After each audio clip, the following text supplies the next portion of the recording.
Santapan Harian Minggu 29 Oktober 2023.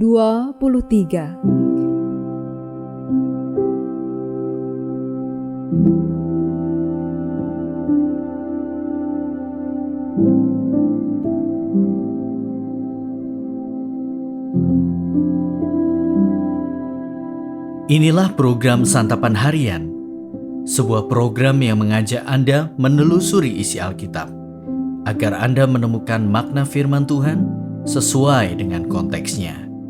Santapan Harian tertuju bagi Anda yang ingin memiliki kehidupan rohani yang segar, kuat, dan sigap.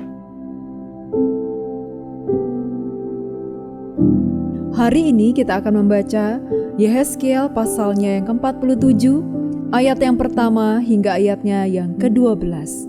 Namun sebelumnya, mari kita berdoa. Tangan-Mu telah menjadikan kami dan membentuk kami. Berilah kami pengertian agar kami dapat memahami pesan di dalam firman-Mu. Di dalam Kristus Yesus, Sang Sumber Cinta, kami memohon. Amin. Yehezkiel 47 ayat 1-12. Kemudian ia membawa aku kembali ke pintu bait suci dan sungguh ada air keluar dari bawah ambang pintu bait suci itu dan mengalir menuju ke timur, sebab bait suci juga menghadap ke timur, dan air itu mengalir dari bawah bagian samping kanan dari bait suci itu sebelah selatan mezbah. Lalu diiringnya aku keluar melalui pintu gerbang utara dan di bawahnya aku berkeliling dari luar menuju pintu gerbang luar yang menghadap ke timur. Sungguh air itu membual dari sebelah selatan. Sedang orang itu pergi ke arah timur dan memegang tali pengukur di tangannya, ia mengukur 1000 hasta dan menyuruh aku masuk dalam air itu. Maka dalamnya sampai di pergelangan kaki. Ia mengukur 1000 hasta lagi dan menyuruh aku masuk sekali lagi dalam air itu. Sekarang sudah sampai di lutut. Kemudian ia mengukur 1000 hasta lagi dan menyuruh aku ketiga kalinya masuk ke dalam air itu. Sekarang sudah sampai di pinggang. Sekali lagi ia mengukur 1000 hasta lagi, sekarang air itu sudah menjadi sungai, di mana aku tidak dapat berjalan lagi sebab air itu sudah meninggi, sehingga orang dapat berenang. Suatu sungai yang tidak dapat diseberangi lagi. Lalu ia berkata kepadaku, "Sudahkah engkau lihat, hai anak manusia?" Kemudian ia membawa aku kembali menyusur tepi sungai. Dalam perjalanan pulang, sungguh sepanjang tepi sungai itu ada amat banyak pohon, di sebelah sini dan di sebelah sana. Ia berkata kepadaku, sungai ini mengalir menuju wilayah timur dan menurun ke Araba Yordan dan bermuara di Laut Asin, air yang mengandung banyak garam dan air itu menjadi tawar. Sehingga kemana saja sungai itu mengalir, segala makhluk hidup yang berkeriapan di sana akan hidup. Ikan-ikan akan menjadi sangat banyak, sebab kemana saja air itu sampai, air laut di situ menjadi tawar. Dan kemana saja sungai itu mengalir, semuanya di sana hidup. Maka penangkap-penangkap ikan penuh sepanjang tepinya mulai dari En-Gedi sampai En-Eglaim. Daerah itu menjadi penjemuran pukat dan di sungai itu ada berjenis-jenis ikan seperti ikan-ikan di laut besar, sangat banyak. Tetapi rawa-rawanya dan paya-payanya tidak menjadi tawar, itu menjadi tempat mengambil garam. Pada kedua tepi sungai itu tumbuh bermacam-macam pohon buah-buahan yang daunnya tidak layu dan buahnya tidak habis-habis.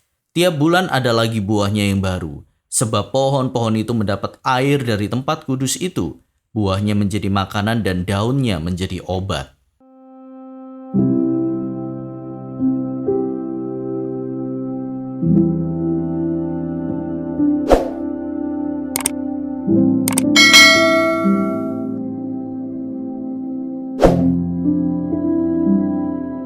Sahabat Santapan Harian, agama oleh sebagian manusia dilihat eksklusif, menghakimi, ekstrim, dan radikal, dan sangat dekat dengan kekerasan.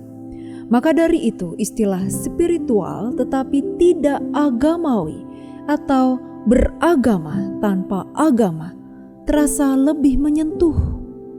John D. Caputo berkata bahwa orang yang beragama harusnya mencinta. Jika seseorang mengaku beragama tetapi tidak mencintai, maka keyakinannya patut diragukan. Tuhan sebagai pusat junjungan adalah sentralitas agama. Penglihatan Yehezkiel ini menunjukkan bait suci tempat tersakral untuk menyembah Tuhan sebagai pusat. Pembangunan ulang bait suci ini adalah tanda restorasi ibadah. Ketika Tuhan diutamakan, yang terjadi adalah berkat-berkat mengalir, dan ini digambarkan dengan air yang meluap-luap dari bawah bait suci Israel.